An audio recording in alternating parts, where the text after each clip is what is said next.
మాటలు చేతల్లో చూపించాలి. ఆంధ్రప్రదేశ్ హోంమంత్రి అనిత ఆ విషయంలో బాధ్యతగానే వ్యవహరించారు. తను హోంమంత్రి అయిన తర్వాత వివిధ ఆలయాలు సందర్శిస్తున్నారు. అందులో భాగంగా శ్రీవారి ఆలయాన్ని సందర్శించి అక్కడ దర్శనం చేసుకున్నారు, ఆశీస్సులు తీసుకున్నారు. ఆ తర్వాత సహజంగానే అక్కడ బయటికి రాగానే మీడియా అంతా మైకులు పెడుతుంది, ప్రశ్నలు వేస్తారు, సమాధానాలు చెప్పడంతో రాజకీయ కార్యక్రమాలు నడుస్తుంటాయి.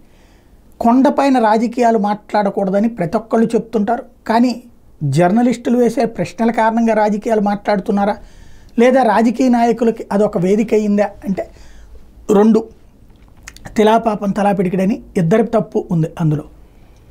ఇప్పుడు అనిత అక్కడ బయటకు వచ్చిన తర్వాత మాత్రం అడిగితే అదే మొక్క చక్కగా బాధ్యతాయుతంగా చెప్పారు. నేను కొండ మీద దర్శనానికి వచ్చాను, కొండ మీద రాజకీయాలు మాట్లాడను, రాజకీయ అంశాల కిందకెళ్ళి మాట్లాడతాను అని చెప్పుకొచ్చారు. అక్కడ శ్రీవారిని సందర్శించుకున్నాను, గోపూజ చేశాను, ఇట్లాంటి వరకే నేను చెప్తాను అన్నటువంటి చెప్పి చక్కటి బాధ్యతాయుతమైన పాత్ర పోషించారు.